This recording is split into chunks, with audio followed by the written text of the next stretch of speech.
You know, it's rare that a book comes along and just ignites so much passion, and at the same time, so much controversy. But that's exactly what happened with Dr. Joe Dispenza's bestseller Becoming Supernatural. This thing sold millions, promising a complete and total life transformation. But man, it also created this huge divide between its biggest fans and its sharpest critics. So, what is this whole phenomenon really about? I mean, the ambition is it's right there on the cover. The subtitle says it all. How common people are doing the uncommon. That is a massive claim from page 1. The idea that this more powerful reality isn't just for, ancient mystics or saints, but that it's actually within reach for absolutely anyone. All right, so what is this promise? At its very core, Becoming Supernatural basically says that we can, and maybe even should, go beyond the limits of our normal, everyday physical lives. It's pitched as a kind of manual for stepping outside of everything we think we know. And what's so wild is how Dispenza frames it all. He's not saying this is fantasy, he's arguing it's our birthright. The book claims it's going to marry hard science with ancient wisdom to prove that we are, get this, supernatural by nature. The whole point is to teach you how to literally change your own brain chemistry, to have these mystical experiences, and in the end, build a way healthier body and a totally unlimited mind. Okay, so to get us there, Dispenza doesn't just give you vague ideas. He lays out this whole new science of you. He pulls from all these different fields, neuroscience, epigenetics, quantum physics, to build his case. And it all kind of orbits around one single central concept.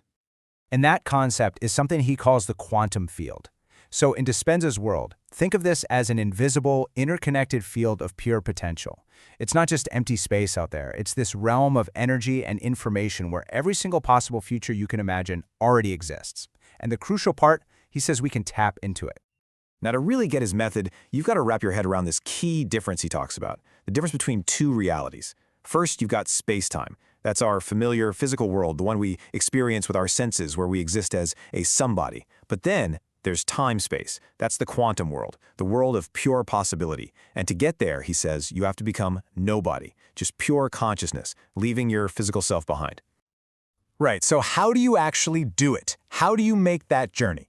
Well, the book isn't just a bunch of theory. It's meant to be a practical guide. It offers a whole series of meditations and mental exercises that are designed to be a step-by-step path to unlocking these abilities.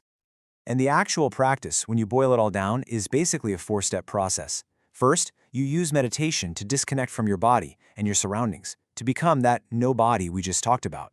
Second, you tune your energy, your frequency, to a potential that's already out there in the quantum field. But the key, and he really hammers this home, is the third step. You have to feel these elevated emotions like gratitude or joy or love before the thing you want actually happens. And that combination, that clear intention plus that super high emotion, is what he says pulls that new reality right to you. It sounds incredibly powerful, doesn't it? Almost simple. But, and this is a big but, is it really that straightforward? As the book's popularity just exploded, so did the skepticism. And it turns out that for every person who says this book changed their life, there's another person with an equally passionate critique. And this response? Well, it wasn't just a few people disagreeing quietly. Oh no. It became a wave of really pointed criticism from readers, reviewers, and even some scientists who are all raising some very serious alarms. And you can literally see this divide in the numbers. I mean, look at this. On a site like Goodreads, the ratings are all over the place. A whopping 52%, more than half, of readers give it a perfect 5 stars. They call it life-changing. But then you've got over 1 in 5 readers giving it a pretty lukewarm or even a negative review. That shows you there's a serious disconnect going on. So the first big complaint people have is about how incredibly hard this all is. This reviewer, Jason Felia, points out that reaching that state of pure consciousness Dispenza talks about, well, that's a huge task. Critics say the book really downplays the massive amount of time and effort it takes, and that can set people up for feeling frustrated and like they've failed. Okay, and then there's the second, and honestly, probably the most serious criticism, the accusation of pseudoscience. Reviewers like Stephen Diobald here argue that Dispenza basically takes real, solid science and just kind of mixes it up with his own unproven ideas, making up connections that aren't actually there. They say he's borrowing the language of quantum physics to make his theories sound scientific when they really haven't been proven. And finally, the third big knock against the book, it's about money. A lot of readers point out that the book is constantly pushing Dispenza's other products. everything from expensive guided meditations to workshops that can cost thousands. As this reviewer, Kat, puts it, after a while, it can feel less like a helpful guide and more like a really aggressive sales pitch. So, where does that leave us? I mean, you've got two totally opposite, completely different experiences of the exact same book. On one side, people see a revolutionary guide to unlocking human potential. On the other, they see a dangerous, misleading, and expensive business. You know, maybe one of the most on-point comments I saw came from a reviewer who basically said, your reaction to this book is kind of decided before you even open it.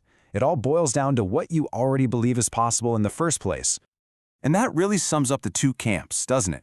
For the believers, this book is a roadmap to miracles and healing. It's empowering. It's a bridge between science and spirituality. But for the skeptics, it's dangerous pseudoscience that could actually cause harm. They worry it could lead people to blame themselves if they try these methods and fail to heal from a serious illness. They see it as a total twisting of both science and real spiritual wisdom. So in the end, the whole becoming supernatural phenomenon really leaves us with this huge question, right? Is this the future of human potential, where our minds really can triumph over matter? Or is it a powerful cautionary tale about how much we want to believe in easy answers, and the very fine line between faith and pseudoscience? The answer, it seems, isn't really in the book itself, but inside each and every reader.